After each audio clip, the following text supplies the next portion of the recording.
Hai semua, Assalamualaikum. Apa khabar? Okey, cikgu harap semuanya sihat dan baik-baik sahaja di rumah. Okey, baiklah. Hari ni kita nak teruskan pembelajaran tata bahasa kita. Okey, hari ni kita nak belajar kata pembenar dan juga kata pangkal ayat. Okey, seperti biasa, kita akan lihat dulu apa objektif pembelajaran dan juga kriteria kejayaan. Okey, untuk objektif, apa yang kamu akan dapat pada hari ini ialah untuk menggunakan kata pembenar dan juga kata pangkal ayat dengan betul mengikut konteks. Okey, kemudian kriteria kejayaan. Okay, yang pertama, mengenal pasti kata pembenar dan kata pangkal ayat dalam teks. Okey, yang kedua, membina ayat dengan menggunakan kata pembenar dan kata pangkal ayat yang diberikan. Okey, cikgu akan bagi beberapa perkataan, kata pembenar dan juga kata pangkal ayat untuk kamu bina ayat.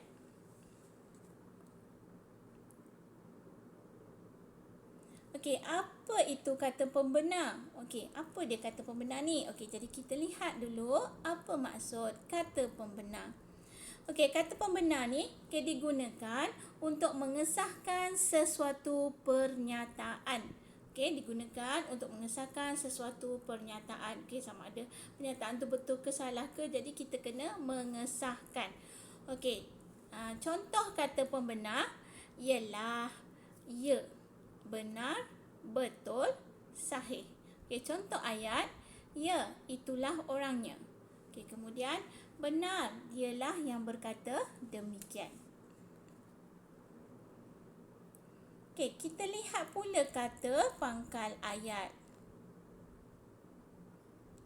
Okey, kata pangkal ayat ni pula ialah perkataan yang hadir di hadapan ayat yang menjadi kesinambungan ayat dalam wacana.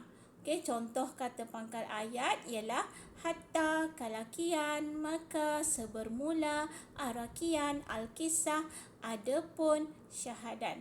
Okey, kalau dengan erti kata lain, okey, dia macam penanda wacana tapi digunakan dalam prosa tradisional. Okey, kalau kita belajar prosa tradisional, kita akan jumpa perkataan seperti ini: sebermula, arakian, syahadan, alkisah, okey, dan sebagainya. Okey, ini digunakan dalam prosa tradisional.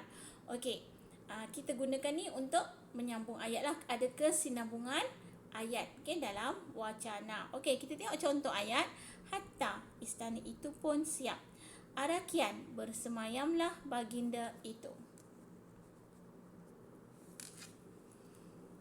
Okey, untuk latihan, okey, kamu boleh tengok buku teks kamu. Okey, tengok muka surat 71. Okey, latihan kita nak buat berdasarkan muka surat 71. Okey, iaitu yang pertama, okey, tugasan 1, okey. Kamu cari kata pembenar dan kata pangkal ayat yang terdapat dalam teks. Okey, nanti kamu buat kotak lah 2 kolom. Okey, 1 kolom untuk kata pembenar, 1 lagi kolom untuk kata pangkal ayat. Okey, tugasan kedua, okey, kamu bina ayat dengan menggunakan kata pembenar dan kata pangkal ayat yang cikgu berikan ini. Okey, itu yang pertama, benar, betul, syahadan, hatta dan al-kisah. Okey, jadi pastikan ada 5 ayat, okey, dan gunakan perkataan ataupun kata pembenar dan kata pangkal ayat yang cikgu berikan ini.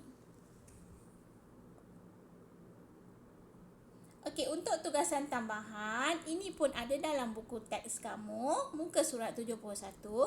Okey, kita lihat kat situ dalam aktiviti 2 ya. Okey, Raja Rawah menggunakan teropong yang terdapat pada lancang jita. Bincangkan kepentingan teropong kepada sesebuah kapal selam. Okey, cikgu nak kamu tuliskan apa kepentingan teropong kepada kapal selam. Okey, boleh berikan 2 kepentingan ataupun 1 kepentingan ataupun 3 kepentingan. Tapi kalau dapat berikan 1 kepentingan pun sudah memadai. Okey, sebab ni tugas tambahan, sebab jadi cikgu nak tengok kamu dapat tak. Okey, dapat tak cari, dapat tak mengetahui apa kepentingan teropong kepada kapal selam. Okey, untuk hari ini cikgu nak bagi perkataan. Okey, perkataan hari ini, perkataan ini pun cikgu ambil dalam buku teks kamu, dalam teks yang kita buat ni. Okey, itu dalam petikan tentang Raja Rawat tadi. Okey, cendekiawan. Okey, apa maksud cendekiawan ni? Okey, cendekiawan ni ialah orang ataupun golongan yang cerdik pandai. Okey, ataupun orang ataupun golongan yang terpelajar, golongan yang intelektual. Okey, itu maksud cendekiawan. Okey, apa dia? Cendekiawan. Okey, orang yang cerdik pandai ataupun orang yang terpelajar ataupun orang yang intelektual. Okey, jadi itu sahaja untuk hari ini. Okey, kalau tak faham boleh tanya cikgu. Jangan malu, jangan segan. Kalau malu, kalau malu bertanya, sesat jalan. Jadi jangan malu, jangan segan kalau nak menuntut ilmu. Okey, tak faham boleh tanya dan siapkan tugasan yang diberikan. Kita jumpa lagi di kelas akan datang. Bye, jaga diri.